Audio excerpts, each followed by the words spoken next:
नमस्कार, मैं हूं संजय शर्मा। आप देख रहे हैं 4 पीएम न्यूज़ नेटवर्क। देश में काफ़ी कुछ ऐसा घट रहा है, जिसकी जानकारी आम आदमी तक हो नहीं पा रही है। भारतीय जनता पार्टी और संघ के बीच कुछ-कुछ ऐसा घट रहा है, जो अभी तक सामने नहीं आया है। संघ ने कैसे-कैसे सुनाई है देश के भाजपा के बड़े नेताओं को, ये किसी को नहीं पता है। बजट में क्या-क्या खेल हुआ है, इसकी भी पूरी प्रामाणिक जानकारी अभी तक आपके पास नहीं आई होगी। टाटा जैसी बड़ी कंपनी कह रही है कि हमें चीन से इंजीनियर बुलाने पड़ेंगे। हमारे पास इंजीनियर नहीं है सोलर में काम करने के लिए। ये सारे खेल हैं।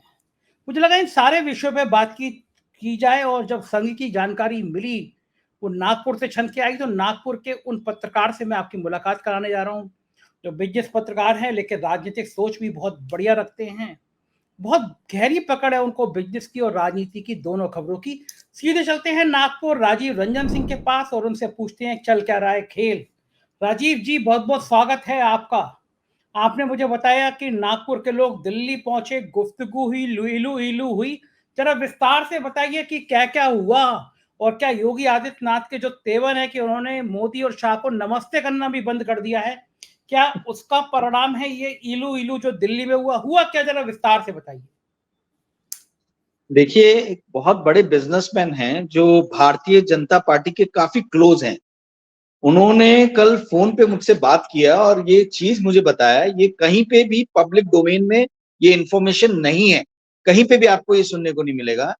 आज से 15 16 दिन पहले दिल्ली में एक बहुत बड़ी बैठक हुई है, जिसमें 60 लोगों को बुलाया गया था, वरिष्ठ लोगों को, जो भारतीय जनता पार्टी और आरएसएस दोनों के ही जो वरिष्ठ सबसे सीनियर जो लोग हैं, उन लोगों को बुलाया गया था। और उस बैठक में गर्मा गर्मी इतनी ज्यादा बढ़ गई कि जो नंबर 1 है यानी नरेंद्र मोदी जी, इनको खुद को आना पड़ा। वो शुरू में मीटिंग में नहीं थे, बट वो आए 15-20 मिनट बाद मीटिंग में, जब बहुत ज्यादा गर्मा गर्मी बढ़ गई।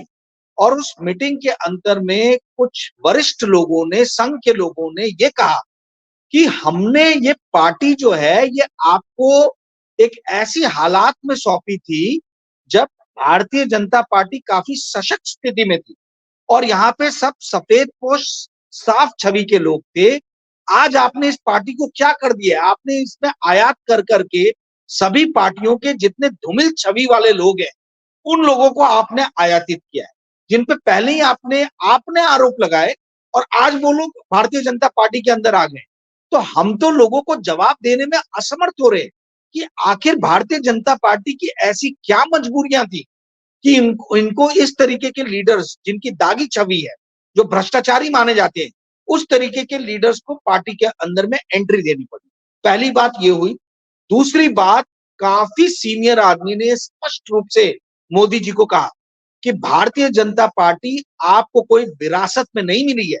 ये पार्टी को बनाने में हम लोगों ने आपसे ज्यादा मेहनत की है, क्योंकि जब ये पार्टी हम बना रहे थे तब हम ये घर घर घूम रहे थे और हमारे साथ में कोई पूंजीपति नहीं थे, हमारे साथ में कोई मीडिया का सपोर्ट नहीं था।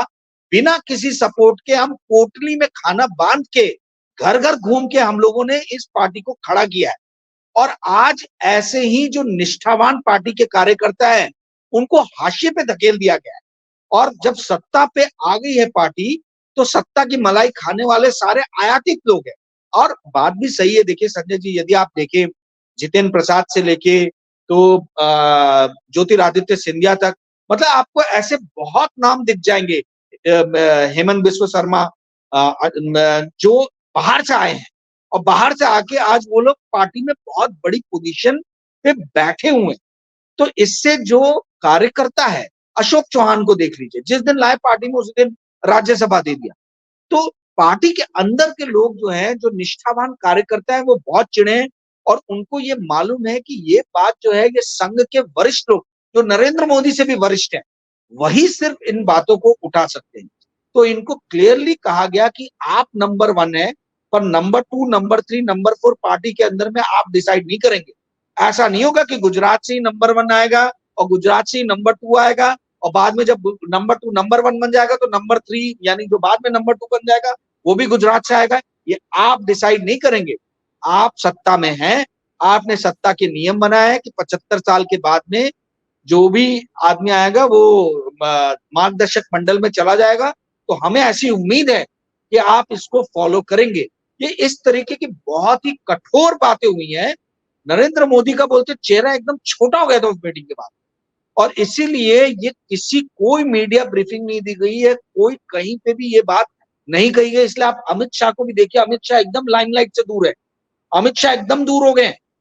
वो एकदम अब अपने काम से काम रख रहे हैं। इसको फोन करना, इस अधिकारी को, इस आईएएस अफसर को, यहाँ फोन करना, वहां फोन करना, सब बंद हो गया। और उसके बाद ही आप देखिए कि योगी आदित्यनाथ में इतनी डेयरिंग आ गई है कि वो हाथ जोड़ना जो हमने 2-4 दिन पहले देखा, ये ऐसे ही नहीं हुआ है। उनके पीछे बहुत ज्यादा लोगों ने बुलंद आवाज में, खासतौर पे संघ के लोगों ने और वो भी वरिष्ठ लोगों ने बहुत बुलंद आवाज में ये कहा है कि योगी आदित्यनाथ को किसी भी हाल में बदला नहीं जाना चाहिए। ये कोई मीडिया के अंदर में आया नहीं। ये लोग तो भी बैटिंग कर रहे हैं कि कैसे बदले, पर मैं आज आपको बता रहा हूं कि योगी आदित्यनाथ को बदलना बहुत मुश्किल होगा, और यदि बदले तो ये बहुत बड़ा रिस्क लेंगे।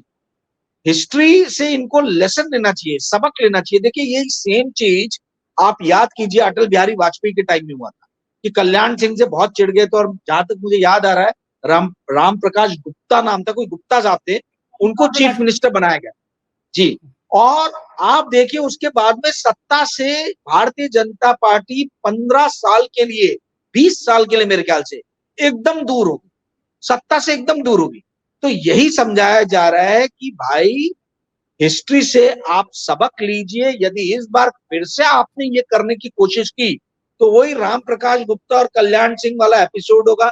आप देखिए जिसको ये लोग फॉरवर्ड लाना चाह रहे हैं, केशव प्रसाद मौर्य, केशव प्रसाद मौर्य खुद अपनी सीट हार चुके हैं। जिस आदमी को जनता का समर्थन नहीं है, वो आदमी मुख्यमंत्री बनने के सपने कैसे देख सकता है? ये तो जब ऊपर कोई बैठा बॉस, जो बहुत ही मतलब निरंकुश टाइप का बॉस जो है, जो जनता के मतों को, जो है जनता के स्वाभिमान का आदर नहीं करता है, वही बैठा सकता है हारे हुए आदमी को मुख्यमंत्री के पोजीशन पे। ठीक है, ये एक तरीके से आपके निरंकुशता को प्रतीक, निरंकुशता का एक सबूत है। वही योगी आदित्यनाथ गोरखपुर के आज भी बेताज बादशाह है। वो लोकसभा लड़े या विधानसभा लड़े, किसी भी सीट से वो जीत जाएंगे। तो कहने वाली बात है कि ये राम प्रकाश गुप्ता और कल्याण सिंह वाली स्थिति नहीं आनी चाहिए। ये राष्ट्रीय स्वयंसेवक संघ ने याद दिलाया मोदी जी को, कहा 15 से 20 साल के लिए हम सत्ता से दूर हो गए थे। उस टाइम भी अटल बिहारी वाजपेयी ने अपने ईगो को जो है वो सामने आने दिया, और उसका परिणाम पूरी पार्टी ने भुगता। तो आप ये समझिए कि अभी जो है, मुझे लगता नहीं है जो भी टीवी में डिबेट्स हो रहे हैं कि योगी आदित्यनाथ को आज हटाएंगे, कल हटाएंगे, मुझे नहीं लगता कि ये हटाने वाले। देखिए एक बात समझ जाइए, संघ जो है वो ट्रिपल पी में विश्वास करता है, पॉलिसी, पावर और पोस्ट। तो पॉलिसी, पावर और पार्टी। तो इनको पावर से तो अब इन्होंने बोल दिया हमें कोई मतलब नहीं। ठीक है, आप नंबर 1 हो, नंबर 1 रहिए। योगी आदित्यनाथ यूपी में नंबर 1 है, नंबर 1 रहने दीजिए, बैलेंस ऑफ पावर बनेगा। बट जो पॉलिसी और पार्टी है, इसमें आप हमसे हर चीज का जिक्र करेंगे और हर चीज का विचार विमर्श करेंगे। तो अब देखते हैं आने वाले दिनों में कि ये कितना नरेंद्र मोदी फॉलो करते हैं।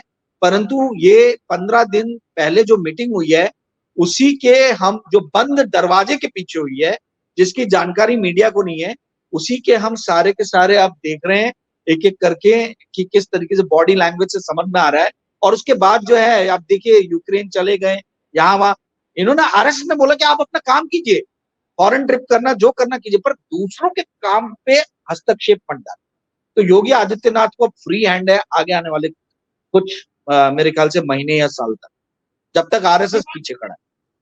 राजीव जी, लेकिन इसी बीच में राष्ट्रीय अध्यक्ष को लेकर बड़ा वो चल रहा है। बीजेपी राष्ट्रीय अध्यक्ष तय नहीं कर पा रही है कि कौन बनेगा। जेपी नड्डा का कार्यकाल पूरा हो गया, मामला अधर में है। क्या लग रहा है कि राष्ट्रीय अध्यक्ष कब तक चुना जाएगा? क्या हरियाणा महाराष्ट्र के चुनाव के बाद?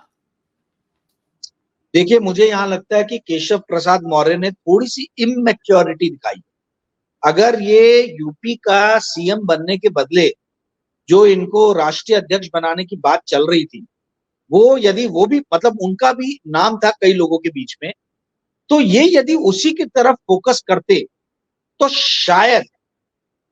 शायद इनको सफलता मिल जाती। अब तो ना वो घर के रहे ना घाट के रहे, ना तो वो डिप्टी सीएम ही ठीक से हो पा रहे हैं और ना ही उनका एलिवेशन प्रमोशन होते हुए दिख रहा है। ठीक है, तो यहाँ उनकी इमेच्योरिटी और जो बोला जाए कि विवेक उन्हें दिखाना चाहिए था, उसका उन्होंने जो है मतलब पूरी तरीके से उस चीज का नजरअंदाज किया और उसी का परिणाम भुगत रहे हैं। विनोद तावड़े का नाम चल रहा था बहुत जोर शोर से, परंतु ये कहा जा रहा है कि भाई महाराष्ट्र के इलेक्शन आ रहे हैं, तो महाराष्ट्र में भी विनोद तावड़े की बहुत उपस्थिति की जरूरत है। मुझे ऐसा भारतीय जनता पार्टी के एक बहुत वरिष्ठ नेता ने खुद फोन करके ये बताया कि आगे आने वाला बीजेपी का प्रेसिडेंट शायद ओबीसी होगा। ओबीसी जो वर्ग है वो ऐसा भारतीय जनता पार्टी को लग रहा है कि वो उनसे छिटक रहा है। तो ब्राह्मण और बनियों का तो सपोर्ट है ही इनको, किंतु ओबीसी को इनको अपने साथ में रखना है। तो ओबीसी का चेहरा जो है ये सामने आ सकता है। अब मैं वही सोच रहा हूँ कि ओबीसी के कौन कौन से बड़े चेहरे हैं भारतीय जनता पार्टी के अंदर में। तो एक विनोद तावड़े का ही नाम मुझे ध्यान में आ रहा है, और भी बहुत सारे लीडर्स हैं, बट इनका नाम बहुत तेजी से चल रहा है। अमित शाह, अनुराग ठाकुर, सडनली अनुराग ठाकुर का भी नाम चलने लगा। अनुराग ठाकुर आप देखेंगे पिछले एक हफ्ते से बड़े एक्टिव हो गए, बहुत एक्टिव हो गए और बहुत स्टेटमेंट्स दे रहे हैं। तो एक युवाओं को अपील करने के लिए, क्योंकि इस देश की 65% जनता जो है वो 45 साल से नीचे की है, तो उन युवाओं को अट्रैक्ट करने के लिए ये भी एक हल्के में बात चल रही है कि उनको बनाया जाए। माथुर साहब जो राजस्थान से आते हैं उनका नाम भी वरिष्ठ लोग जो हैं वो लोग चला रहे हैं। तो ये सब बन इसलिए नहीं पा रहा है क्योंकि at the end of the day वही मैंने बताया कि जो संघ के लोगों ने कहा कि आप नहीं डिसाइड करेंगे कि नंबर 2 कौन रहेगा और नंबर 3 कौन रहेगा, यानी अमित शाह भी और जेपी नड्डा भी और सारे यूपी के सीएम भी और हर राज्य के सीएम, तो सब आप ही बनाएंगे, तो पार्टी में दूसरे लोग क्या करेंगे? भाई भारतीय जनता पार्टी आपको सौंपी गई जहां पे एक कलेक्टिव डिसीजन होता है। आपने वो कलेक्टिव डिसीजन लेने वाली पार्टी को सिर्फ 1.5 लोगों की पार्टी में बना दिया है, एक नरेंद्र मोदी और आधे अमित शाह, या एक अमित शाह और आधे नरेंद्र मोदी, जैसा भी आप देख लीजिए। तो आप इस तरीके से यदि करेंगे तो पार्टी बहुत लंबे समय तक सक्सेसफुली जाएगी नहीं, और उसी का परिणाम है कि संघ सरसंघचालक के आपने देखे हैं किस तरीके से इनडायरेक्ट तीव्र बयान आ रहे हैं कि भाई ये सिर्फ जो है असुरी प्रवृत्ति है, ये निरंकुशता जो है ये असुरी प्रवृत्ति है। तो ये इस तरीके के बयान, उस मीटिंग की बात है, वो मीटिंग बड़ी सक्सेसफुल रही। आरएसएस के लोगों ने निडर होकर, जो मुझे जानकारी मिली है, वो नरेंद्र मोदी को बता दिया है कि भाई आप अब बहुमत खोने के बाद में आप पार्टी के वरिष्ठ लोगों से विचार विमर्श कीजिए। बिना विचार विमर्श के आप जिस तरीके से पार्टी को चला रहे हैं और जिस तरीके की आप स्टेटमेंट दे रहे हैं, उससे पार्टी को बहुत बड़ा नुकसान हो रहा है। ये बात किसी ने नहीं बोली है नरेंद्र मोदी को, सिर्फ हम आपके मेरे जैसे कुछ इंडिपेंडेंट लोग जो हैं वो बोल रहे हैं, पर ये आप पार्टी के अंदर पार्टी की मीटिंग में मतलब उठाने लग गए ये बात कि भाई नरेंद्र मोदी के बयानों के कारण पार्टी को नुकसान पहुंचा है। तो आप समझिए कि किस तरफ ये पार्टी जा रही है। जी संजय जी, बिल्कुल ठीक कह रहे हैं आप। और इस बीच में संसद में राहुल गांधी ने रुला दिया है। बिल्कुल राहुल गांधी जिस तरह से हमला कर रहे हैं, ओम बिरला की हालत देखने लायक हो रही है। तरस आने लगा है ओम बिरला को, मतलब वो बेचारे हंसे, वो रोए। राहुल गांधी इतनी धुआंधार बैटिंग कर रहे हैं और अखिलेश यादव ने भी उनके संग सुर में सुर मिला के धुलाई कर दी है। राहुल गांधी ने बजट में मध्यम वर्ग परिवार को खासतौर से फोकस किया। क्या लग रहा है राहुल गांधी पे और मध्यम वर्ग पे जैसी मार पड़ी है, इन दोनों चीजों पे मैं आपकी बात जानना चाहता हूं। देखिए इस पूरे पिछले 3-4 महीने में जो आदमी की शख्सियत बहुत ज्यादा निखर के आई, उभर के आई, इलेक्शन कैंपेनिंग के दौर से लेके अभी तक, वो है राहुल गांधी। इसमें कोई विवाद नहीं है। और इसलिए देखिए आप व्हाट्सएप ग्रुप्स में बड़े ही जोर शोर से राहुल गांधी और फिर से जो एक वायलेंस का जो एक मैसेजेस जो रहते हैं मुस्लिम समाज के प्रति, वो फिर से मैसेजेस बहुत सर्कुलेट होने लगे हैं अलग अलग ग्रुप में। मुझे भी कई सारे ग्रुप से आया। तो गांधी परिवार पे हमला बड़ा तीव्र हो गया है और माइनॉरिटीज पे हमला बहुत तीव्र हो गया है। ये अपने आप में सबूत है कि सडनली राहुल गांधी की जो शख्सियत है वो अब लोगों को समझ में आ रही है। देखिए संजय जी, लाखों रुपए, लाखों करोड़ों रुपए खर्च करके, हजारों करोड़ रुपए, सैकड़ों करोड़ रुपए खर्च करके भारतीय जनता पार्टी ने राहुल गांधी की छवि को पप्पू की छवि बनाने की कोशिश की। और जब जनता को 10 साल में समझ में आया कि भाई पप्पू तो हमें बनाया जा रहा है, हम बेवकूफ बन रहे हैं, हमें हर तरीके से ठगा जा रहा है। एक तरफ तो अमित शाह अपने बेटे का फ्यूचर सिक्योर कर रहे हैं बीसीसीआई में बैठा के, दूसरी तरफ हमारे बच्चों को आंदोलित किया जा रहा है कि भाई आप सड़कों पे उतर के गाय प्रोटेक्शन कीजिए, गायों का बचाव कीजिए, धर्म का बचाव कीजिए। तो ये अपने खुद के बच्चों को क्यों नहीं उतार रहे हैं? ये अपने बच्चों को पहले उतारे सड़कों पे, इनको बोले कि भाई आप डंडे लेके पहले आओ। आप मध्यम वर्गीय परिवार के बच्चों को उतार रहे हो ये बोल के कि भाई आपको धर्म की रक्षा करनी है, आपको गौ माता की रक्षा करनी है, तो ये जय शाह क्यों नहीं कर सकते? ये सिर्फ बीसीसीआई क्यों की ये क्यों बन सकते हैं? तो ये लोगों को अब धीरे धीरे समझ में आया, जो राहुल गांधी इतने सालों से बोल रहे हैं। जो राहुल गांधी ने कहा कि भाई मध्यम वर्ग के पेट, छाती पे और पीठ पे छुरा मारा है, और ये टैक्स टेरर इस गवर्नमेंट ने जो है ये पूरे देश में प्रसारित किया है, इसमें कोई भी दो राय नहीं है। आपको याद होगा जो लास्ट अपना 1-on-1 सेशन हुआ था, इंटरव्यू हुआ था, उसमें मैंने कहा था कि ये प्राश्चित का इनका बजट है। आदमी प्राश्चित तब करता जब वो गलती जो है उसको लगता कि उसने गलती की है। पर भारतीय जनता पार्टी के साथ एक ऐसी मतलब उनके साथ एक ऐसी विकट परिस्थिति है कि वो मान नहीं रहे कि उन्होंने गलती की है। आप देखिए, प्रोडक्शन लिंक्ड इंसेंटिव से एम्प्लॉयमेंट लिंक्ड इंसेंटिव पे चले गए। अब आप बताइए, ये बोल रहे हैं कि हर साल मतलब 2 साल तक हम हर महीने 3,000 रुपए ईपीएफओ में नए कर्मचारी को देंगे, हम 15,000 रुपए तक की पहली सैलरी हम देंगे, ठीक है। इस तरीके के आप जो प्रावधान कर रहे हैं, हम 500 बड़ी कंपनीज को बोलेंगे कि हर साल 4,000 लोगों को आप इंटर्नशिप दो। ये जो 3 उन्होंने प्रायोजन किए हैं, ये शो करता है कि इस देश में अनएम्प्लॉयमेंट एक विकराल रूप ले चुका है। यही बात तो संजय जी मैं और आप कर रहे हैं, यही बात विपक्ष कर रहा है, यही बात राहुल गांधी कर रहे हैं मुखर होके। पर अभी तक भारतीय जनता पार्टी ने इस बात को एक्सेप्ट और स्वीकार नहीं किया। यही भारतीय जनता पार्टी की नरेंद्र मोदी सरकार में जो विशेषता है, जो खासियत है, वो यही है कि ये गलतियों पे गलतियां करने के बावजूद भी एक्सेप्ट नहीं करते, अपनी गलती को मानते नहीं है, ये छुपाते हैं। ये बोलते हैं कि डोकलाम में कोई चाइनीज घुसा नहीं है, ये बोलते हैं कि भाई अनएम्प्लॉयमेंट इस देश में कम हो रहा है। आरबीआई को इन्होंने जो है डाटा रिलीज करने के लिए बोल दिया कि 4 करोड़ से जो है एम्प्लॉयमेंट 2023-24 में बढ़ा है। तो यदि 4 करोड़ से एम्प्लॉयमेंट बढ़ा है, 59 करोड़ से 63 करोड़ अगर अभी हो गए हैं इंडिया में फॉर्मल और इनफॉर्मल सेक्टर में, तो भैया आपको ये एम्प्लॉयमेंट लिंक्ड इंसेंटिव लाने की क्या जरूरत है? ये इनसे सवाल पूछा जाना चाहिए। मुझे समझ में नहीं आ रहा, ये जो प्रेस कॉन्फ्रेंस में गए निर्मला सीतारमन जी के, एक भी पत्रकार ने वहां ये क्वेश्चन नहीं पूछा कि मैडम आपकी पार्टी तो प्रोडक्शन लिंक्ड इंसेंटिव पे भरोसा करती थी, विश्वास करती थी, 50,000 करोड़ रुपए का last year production linked incentive में पैसे दे दिए गए, सब्सिडी दे दी गई बड़े बड़े कॉर्पोरेट्स को। तो आप ये प्रोडक्शन लिंक्ड इंसेंटिव से एम्प्लॉयमेंट लिंक्ड इंसेंटिव पे क्यों शिफ्ट हो गए? इसका मतलब है कि आप भी मान रहे हो अनएम्प्लॉयमेंट जो है वो बहुत विकराल रूप ले रहा है, और उस पर उनका आंसर देने देना।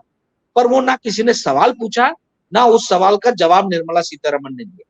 तो ये राहुल गांधी जो सदन में इनको सवालों के कटघरे में खड़ा कर रहे हैं, मध्यम वर्ग के लोग और खास तौर पे जो बेरोजगार नौजवान है बहुत प्रसन्न हो रहे हैं, क्योंकि उनकी बात कौन रख रहा है?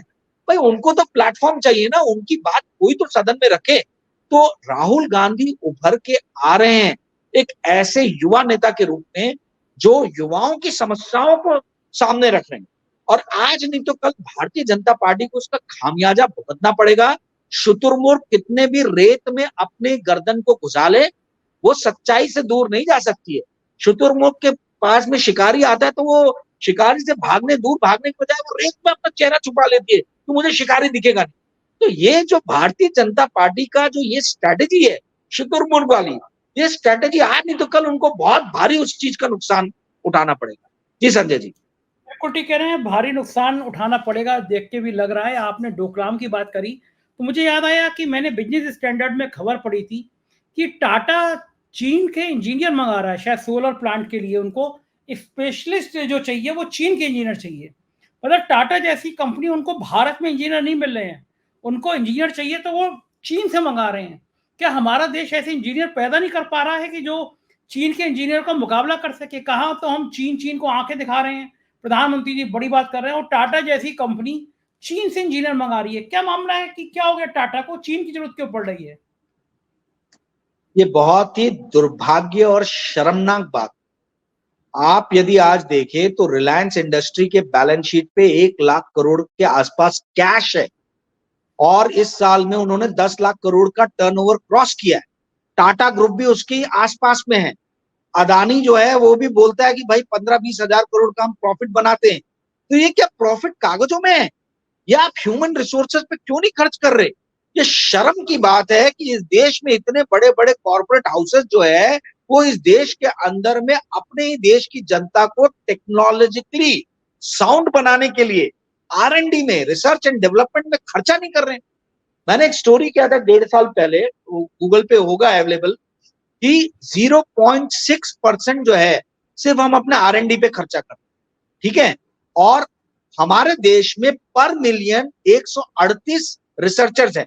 यही आप फॉरेन जाओ, साउथ कोरिया में 4000 से ऊपर है, चाइना में 2000 से ऊपर है। मैं एग्जैक्ट नंबर भूल गया हूं, उस स्टोरी मैंने मतलब उसमें बहुत डाटा दिए हुए इस स्टोरी के अंदर में।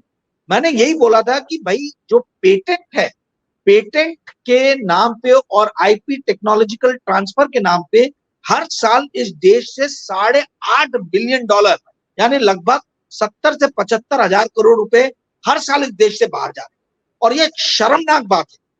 टाटा हो गया, आपका अदानी हो गया, अंबानी हो गया, क्या ये ह्यूमन रिसोर्स को डेवलप करने में पैसे खर्च नहीं कर सकते?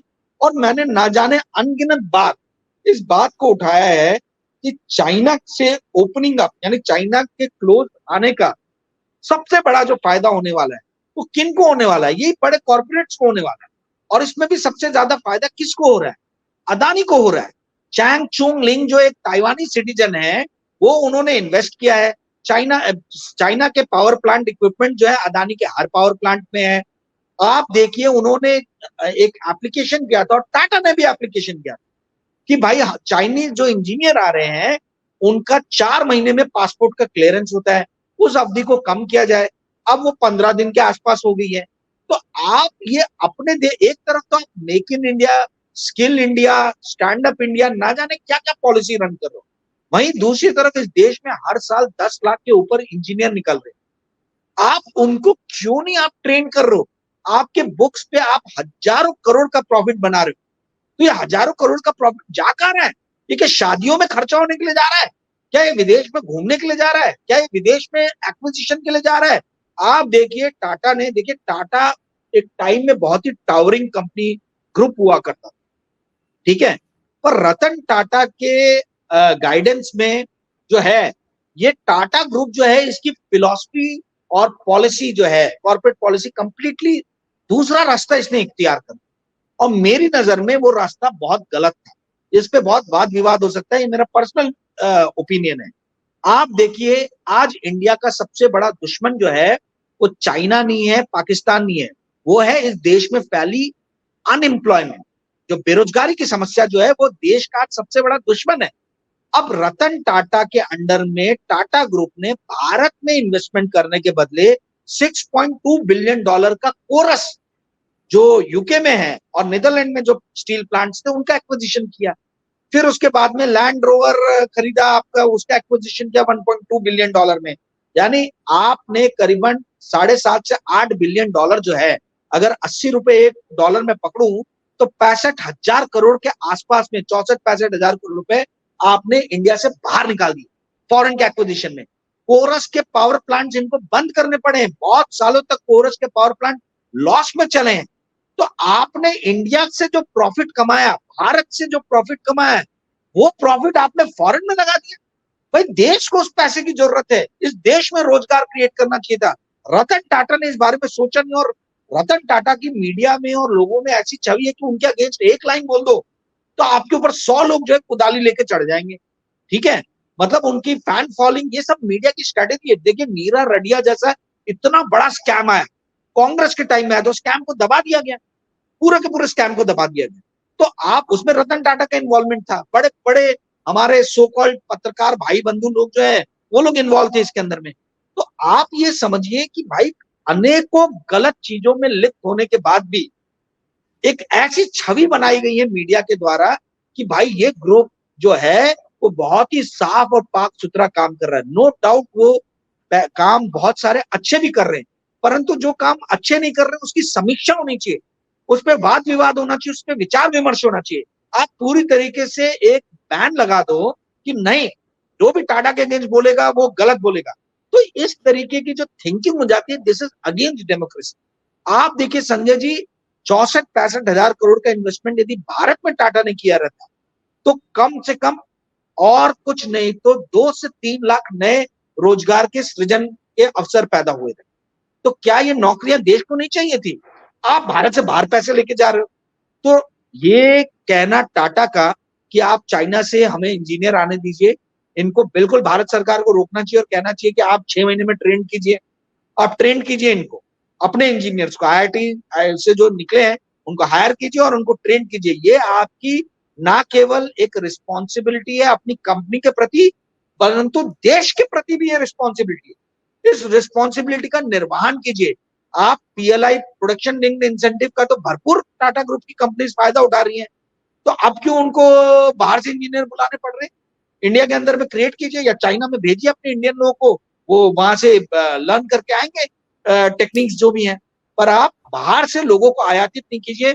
ये इकोनॉमिक सर्वे ने भी इस बार जो है ना, ये हथियार डाल दिया, ऐसा लग रहा है चाइना के सामने कि हमको चाइना से इन्वेस्टमेंट आने देना चाहिए। ठीक है, 2020 में PN3 करके प्रेस नोट 3 ये लेके आए थे, जिसमें क्लियरली मेंशन था कि ऑटोमेटिक रूप से चाइनीज कंपनी इंडिया में इन्वेस्टमेंट नहीं कर सकती, उसको गवर्नमेंट का अप्रूवल लेना जरूरी है। तो ये इकोनॉमिक सर्वे ये बोलता है कि भाई चाइना से आप माल मत आने दीजिए, सॉरी माल तो आने दीजिए, साथ ही माल के बदले आप ध्यान दीजिए कि इन्वेस्टमेंट कैसे लेके आए। तो ये जो बड़ी बड़ी आंखें तरेर के ये सरकार बता रही थी कि हम चाइना के अगेंस्ट खड़े, मैं तो 1.5 साल से ये बात बोल रहा हूँ कि ये सरकार चाइना विरोधी नहीं है, ये चाइना को आंखें नहीं दिखा सकती है, ये चाइना के आगे झुकी हुई सरकार है। ये अपने ही जनता से, अपने ही देश के लोगों से बहुत सारी इंडिया चाइना डिस्प्यूट की बातों को छिपा रही है। ये बता रही है कि चाइना कैसे इंडिया के अंदर में घुस गया है, और ये हमको अब पॉलिसीज में भी नजर आ रहा है धीरे धीरे कि किस तरीके से चाइनीज कंपनीज को इंडिया के अंदर में आयात करने की कोशिश की जाए। जी संजय जी, तो सही है राजीव जी, बहुत बहुत शुक्रिया, आपने इतनी आंखें खोलने वाली आज रिपोर्ट हमारे दर्शकों को बताई। थैंक यू, धन्यवाद। ये थे राजीव रंजन जी, उन्होंने बेबाक तरीके से राजनीति की, सरकार के रिश्तों की कहानी आपको बताई। वक्त है आपके कमेंट का, आपकी राय का। मुझे जरूर बताइएगा ये बातचीत आपको कैसी लगी। चैनल को ज्वाइन कीजिएगा, सब्सक्राइब करिएगा। शुक्रिया, थैंक यू।